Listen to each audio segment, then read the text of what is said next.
All right. We're going to crack this, and then we're going to get into it. Guys, today we're talking about something very, very simple, and that is doing the fucking work. Now, the reason we're talking about this is because, well, plain and simple, it is the unlock to so many of the things that so many people are struggling with, which is literally just doing the fucking work. Now, we're going to get into it in a minute. I'm just going to let a few more people tune in. It looks like we got a bunch joining us today. But guys, we're going to talk about doing the work because a lot of people get paralyzed with what we're going to talk about today, which is paralysis by analysis. And we have so many people, and I speak to so many people every day, that they want to spend so much time analyzing, so much time asking questions, so much time, trying to develop the perfect plan that they do nothing. Whereas the people who just get to work, start doing something, and then start making improvements on it are the ones that are actually going to reach the levels that they're trying to reach in their careers. So let's get into it. After I spill some rain on myself, let's get into it. And we're going to talk about doing the fucking work. We're going to talk about it in 3, 2, 1. Welcome, everybody, to another episode of the Elite Development Podcast, the #1 show for athletes looking to gain an edge on their opponents and build their dream careers in sport. I'm your host, Kenny Dusseault, and today we're talking about doing the fucking work. Now, the reason that this one came to me and the reason I wanted to make this into a podcast today is because I actually got a super cool opportunity this morning. I met up with 3 people that are in my business coaching program, 3 people, and this program's all run virtually, so these are not people that I've met in person before. 2 of them actually, turns out, they live in Calgary. One was out of town and visiting, and we went for a workout at my gym, and then got some food after, and just chatting, catching up. Like, they were people that I feel like I knew already because of this program, and like the vibes that these people create are just so awesome. So, anyways, while we were talking about, some other people we knew that had goals of, doing other things with their lives, and how they were super knowledgeable, smart people, and they just weren't pulling the trigger and weren't, actually going for the goal that they had. And this is something that I see all the time in athletes as well. And that's why I wanted to turn this into a podcast. And the other thing that we were really getting into, which honestly was just kind of funny because I talk about this a lot, but it's funny hearing it from other people's perspectives, is that being successful at something is not complicated.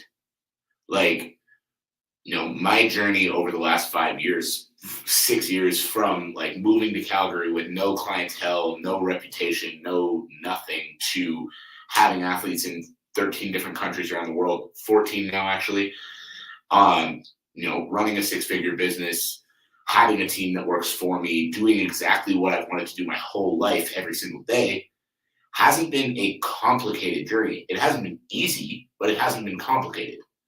And the #1 thing that has stuck out over anything and everything else within that journey is doing the fucking work.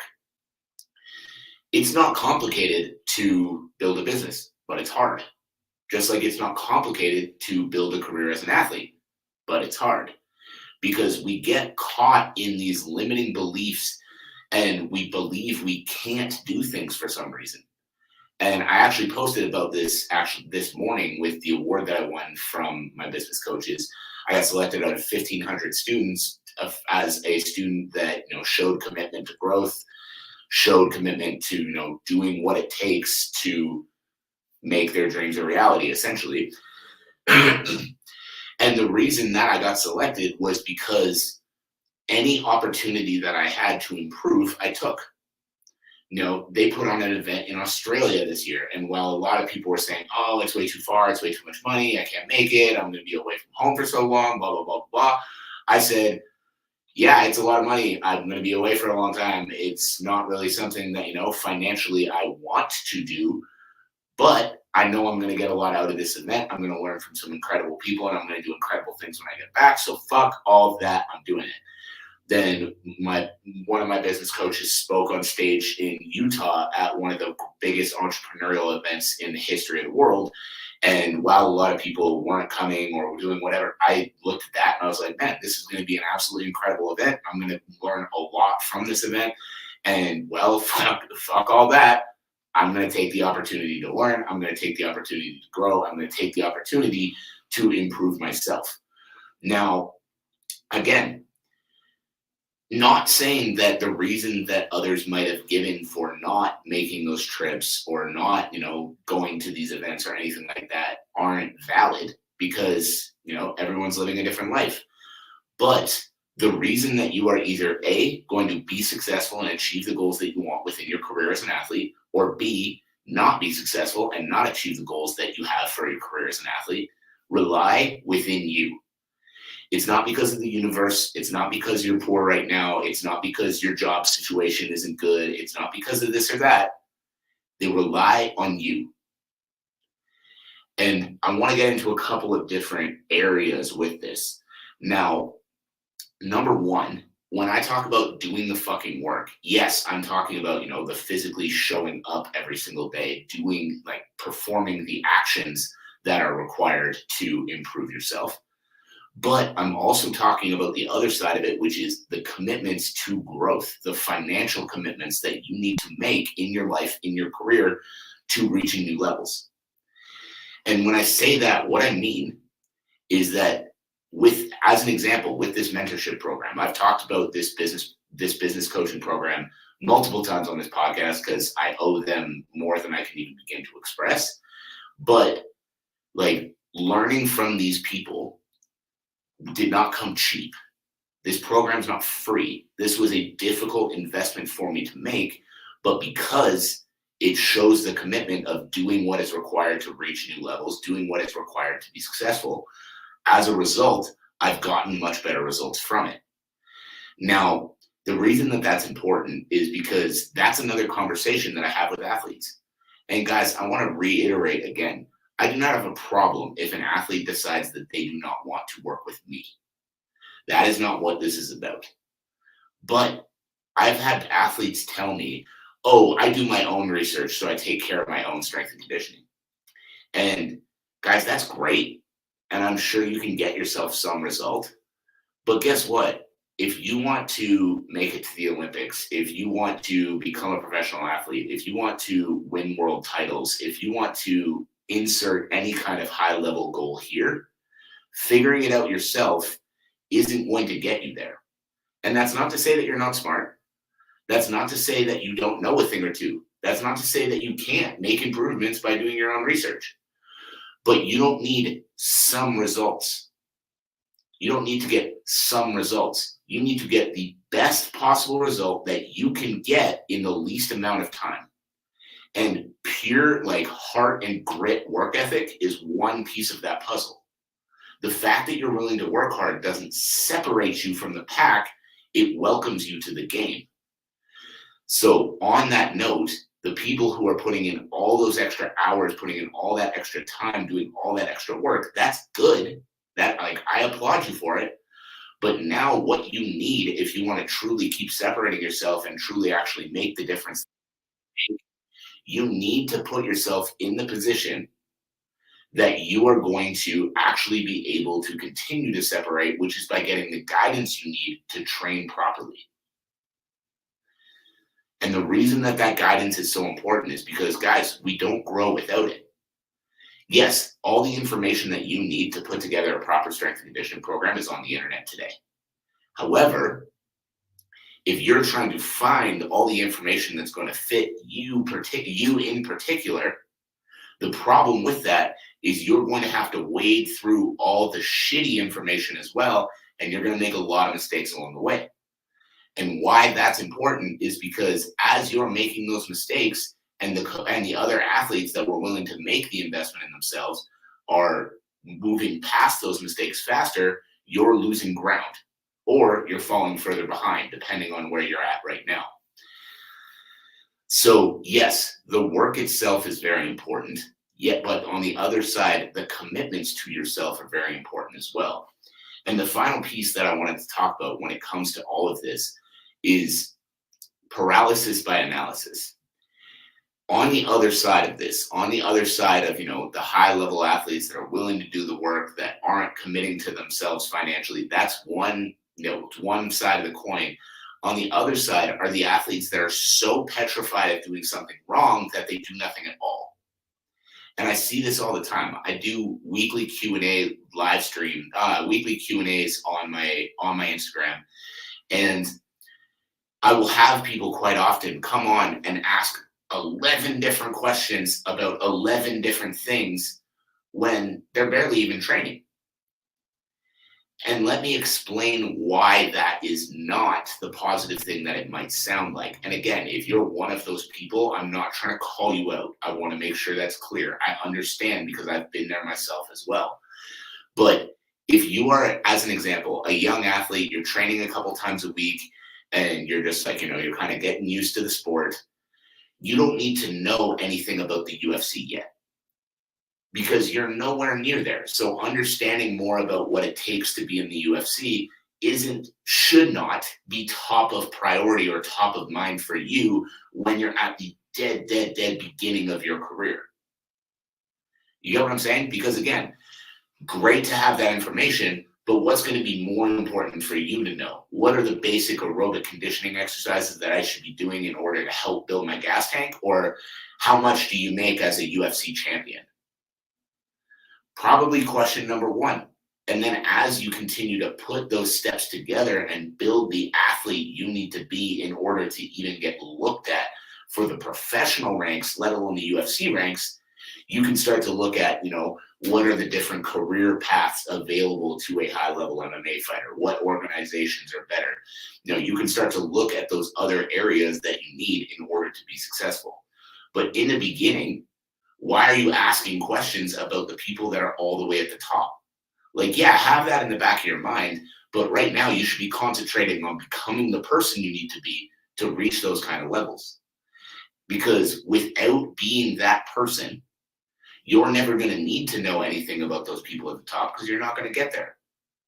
But if you focus on what you need to improve now, what you need to get better at today, then as you continue to improve, you come back with more questions, you continue to improve, you come back with more questions, you continue to improve, and eventually those questions you're asking right now are actually going to be relevant to you.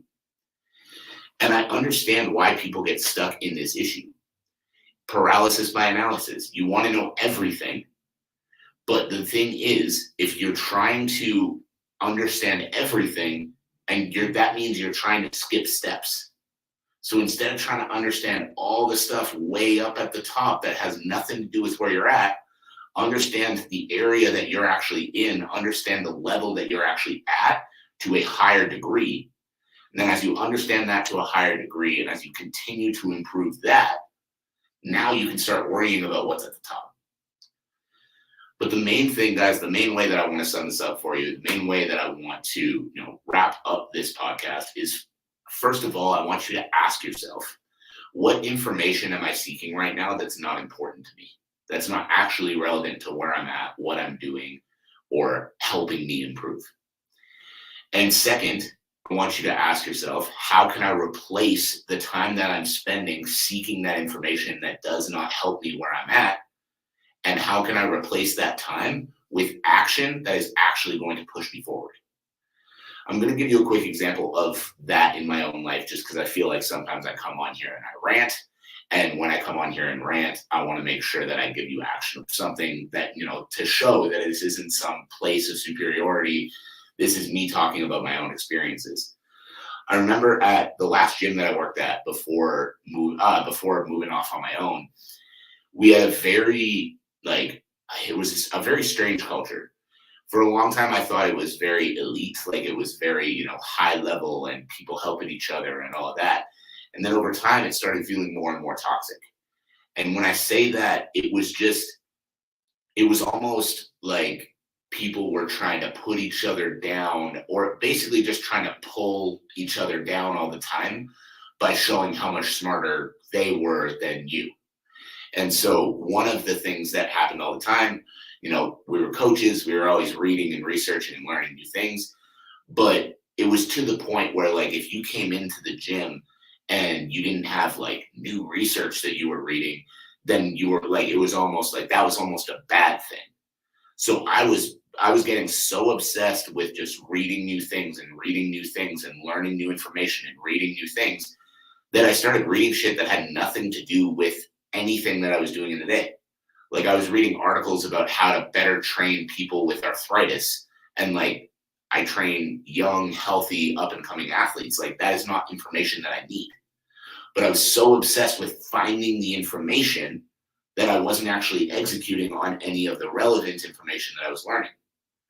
So after a while of doing this, I remember reading this one article about training people with arthritis, and I stopped myself and I was like, man, what am I doing? Like, I'm wasting time. Like, I'm making myself feel better because I'm like, yeah, good for me. I'm learning, but I'm not learning anything that's actually going to benefit me. I'm not learning anything that's actually going to benefit anybody that I train. Like, this is wasted time because information without execution is just fucking noise. And so I committed to myself when I had that realization that from now on, I'm going to spend time learning and then I'm going to implement what I learn. So like right now, I'm listening to an audiobook, Dan Martell, Buy Back Your Time. He's a entrepreneur and he teaches business owners how to essentially run their businesses. And what I'm doing is every time I'm in my car, I listen for like 5 to 10 to 15 minutes. And then what I do is every time I get out of the car, I lock in one takeaway from what I just listened to. And with that one takeaway, I go and I actually make a change in my business. I go and I actually, delegate another responsibility or like get another operating procedure written up or like do something that's actually going to benefit me and push me forward. Because if I'm just listening to him speak and then not making any changes, then it's wasted brain power listening to the book. So ask yourself, what area of your life are you wasting energy or wasting time seeking out information? Because information is useful, but it's got to be information that's actually relevant to you, what you're doing, and how it can help you move forward.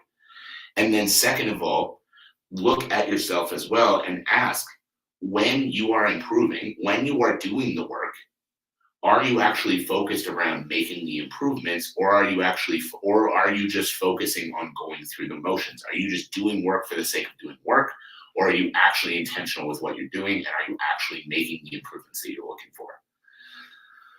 So guys, I hope that was valuable. I hope you got some good out of that. If you did, I would love to know what it was. Shoot me a message across any of my social media platforms.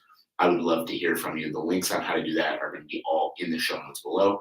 So as always, I appreciate you. I hope you have a fantastic rest of your day, and I will catch you on the next episode.